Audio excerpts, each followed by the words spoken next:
What's up, y'all? You're listening to the Eagles Monday Recap. I'm Alex Miller from the Eagle, joined always by Travis Brown, who's fixing his stylish hair. What's up, Travis? Well, I've noticed that recently, especially on the post-game recap ones, I don't actually ever look at how I look because I'm so busy setting up, and then I'll edit it later, and my hair looks like it. So keeping the lettuce confined. I guess that's why they call it a face for print. Anyway, hey. Ouch. I'm so sorry. Hey, you know what? It's Thanksgiving.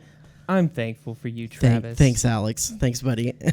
All right. Hey, A&M, they have a big road game against LSU this weekend. It's going to just be a very different vibe, I think, than any other A&M LSU game and Baton Rouge in recent memory. First of all, the game's at 11 a.m., so I really am curious what a Tiger Stadium at 11 a.m. is going to be like. But number two, A&M's still on the coaching search. We'll get to that in a minute.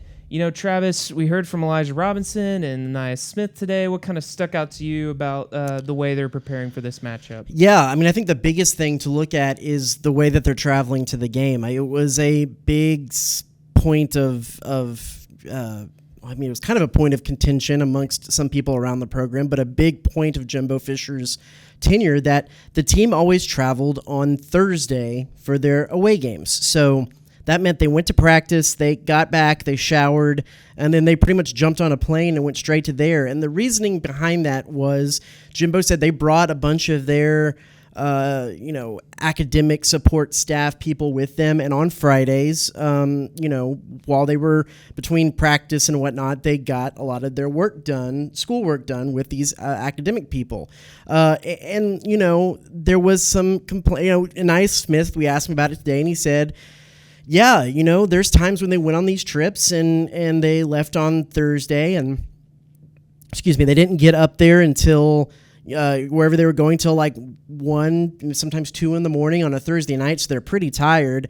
And then they get up early on Friday to do breakfast and walkthroughs and meetings. And then if you didn't have any schoolwork to do or you got it done quickly, you kind of were just sitting around for several hours until, you got to sleep before the night before. And so he said if it was up to him, he probably prefers going up on Friday. That's what they did his first season, if I'm not mistaken. Second season. In 2020 when they had COVID restrictions and things like that. Which made sense. Right. And so Elijah Robinson said that they're going to go up on Friday or go down on Friday to Baton Rouge. But he listed it not because they wanted to change that policy. Excuse me. Nicole's going to be so upset. I yawned again. Not because they wanted to change that policy, but because they wanted to because the school ends on Tuesday, and because they had this Thanksgiving break, there isn't really any academic work to be done, so they're going to go ahead and go on Friday. But I'd be curious too to see if it is just a little bit of wanting to change things up some and wanting to try something different because they have had this 9-game true road game losing streak, and something's got to change. So hey, tied for the longest in school history, and it's clearly not working. So see if the mojo has anything to do with anything. It's going to be a tall task no matter what day they leave this week, though, because Jaden Daniels is one of the Heisman frontrunners, and LSU's offense has just been humming lately. Yeah, Malik Neighbors, one of his prime targets, been really good. You got Harold Perkins on the defensive side of the ball. Jaden Daniels has just been a video game-like to watch, and so he's going to be a tough task for A&M, and a defensive front that probably had one of their worst games of the season against Abilene Christian on Saturday, because they only got 1 sack. Was one of their worst graded pass rushing PFF games, according to PFF, games of the season, and so they're really going to have to step that up and get some pressure in on Daniels, or else it could be a field day for that offense that just is clicking. Defense, there's some issues there that A&M's offense might be able to exploit, but I don't think that the way that A&M's offense is built right now, they want to try to get in a shootout with LSU. No, I think that's probably not a good idea. And, somehow, some way, last year A&M found a way to beat LSU, even though they were on their way to the SEC championship game. Guess we'll see if A&M's got any magic up the sleeve this weekend in Baton Rouge. Surely. Let's get to the thing that everybody wants to talk about, A&M's coaching search. A game at LSU is completely overshadowed by what's going to happen in the future, because Saturday's game is kind of nominal in the grand scheme of things for those things. Travis, what's kind of the latest on that front?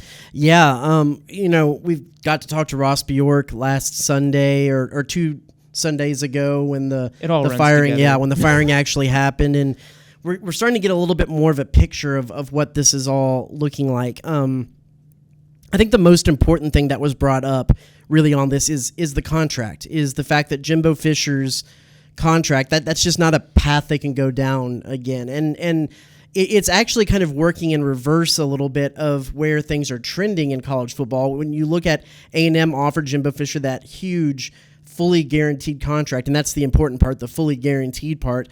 You had the Michigan State coach, you had James Franklin at Penn State. You started to see some more of these guaranteed contracts popping up, and the market shifting that way in college football coaching contracts. And Ross Bjork has said this has got to be structured differently. It's got to be incentive based. There's going to be a base salary, but he said that there's lots of time within lots of new avenues with the new 12-team college football playoff system to add more incentives as you go deeper and deeper into the playoff, to where he told WTAW before the game that if the coach that they hire wins a national championship, he's ultimately going to receive the compensation of a national championship winning coach based on those incentives. So I think that's important to look at, because you would think that there would be some of the bigger fish names out there that I think A&M fans might be interested in. Excuse me, I'm sorry. That they would not necessarily be interested in coming down here if it wasn't a guaranteed contract. Again, because that's how the market is moving. And so I think that they have to find the coaches that are interested. Now, he told in that same interview that he hasn't heard anybody balk at the fact that they're not going to offer a guaranteed contract, but that is something that they're laying on the table early in that regard. And so it's going to continue to be an interesting search just because of that. And one of the bullet points he said in one of those interviews too is that they have to find a coach that can handle the magnitude of A&M's job, and that's mostly just because of what they just did. They just fired Jimbo Fisher for the largest buyout ever. They're going to be, in essence, paying 2 coaches, and whoever they bring in to follow that act is going to be under a lot of scrutiny. Can they handle the magnitude of that? I think that's going to be another key selling point. The quote was, "This is not." The A&M is no longer an 8-4 job because of the decision that they made. So that's kind of where things are at. There's been reports of interviews happening. He's said that they've had interviews, they've talked to guys, and that those interviews are continuing to happen. But that's kind of the situation where it lies now. He has said that there's that December 4th deadline where they want to have a clear picture of where they're at, because that's the opening of the transfer portal for new signees. And so I think after this weekend is when some things should start kind of coalescing, because that's when you're going to start maybe dotting some I's and crossing some T's if you are really truly going to get somebody in here before that deadline. Well, and I think what's going to be interesting is, if it's a guy that, is playing on conference championship weekend, which I don't think he's necessarily ruled out. No. And that's a high-level coach. How does it all kind of fit into it, right? Like if their guy is someone that isn't playing, maybe it happens as soon as Sunday and they get it done, and we're talking about who A&M's next coach is early next week. But if it's a guy that's not, it might drag on another week. But yeah, it seems like Ross and those guys really want to get this done as soon as possible. Well, and having a clear picture of their candidate doesn't mean that we or the fan base knows who that candidate is. Sure. But it's locking down who they want. So, yeah, it was an interesting with some of the conversations he's had with us and with other people that they didn't fire Jimbo Fisher knowing that they had somebody in on hand before. They wanted that time to be able to conduct a search. They said over the last recent history, a nationwide search has not been done by A&M. It's been they've had a guy, they've gone out, they've targeted, they brought him in, that's how it's gone. That's not been the case this go around, and they want to do things differently. That's basically the theme of this coaching search, is that they're going to do things differently, whether it comes from with the contract, whether it comes from maybe the guy that they hire, but certainly the way that they go about hiring that guy. It's all going to be different from what you saw with Jimbo Fisher and even some hires before that. Well, and this is a big hire for Ross Bjork because it's his first football hire here at A&M. When he was at Ole Miss, he promoted Matt Luke after they dismissed Hugh Freeze. He's made some pretty decent hires already at A&M. He got Jim Schlossnagle. He hired Joni Taylor. Chadwell's worked out on the golf course. Promoting Corton has been pretty decent. Jamie Morrison's had a pretty good season year one, but this is the one that they really want to nail down probably, and is going to be the one that people look at here 3, 4, 5 years down the road. I'm going to be interested to see, because ADs, a lot of their job security and their legacy is built around football coaching hires, and how much those hires sometimes win the press conference can dictate kind of how everything starts out. I don't necessarily think this hire needs to win the introductory press conference. I don't think it needs to be a splashy hire. It needs to be the right hire. They've done somewhat splashy hires multiple times through their history, and they still haven't won a conference championship since RC. And so I think that it needs to be the right guy. It doesn't need to be the splashy guy. And I'm going to be curious to see how well that line is walked by Ross Bjork and those making these decisions of the splashy hire or the press conference, and how close it goes to either side of that pendulum. On the other side of the equation too, none of A&M's players have announced that they're going to transfer or leave yet, which, when Jimbo got fired, doesn't it open up like they can go ahead and just enter the transfer portal? They have like a window. The window opens December 4th. Okay. So even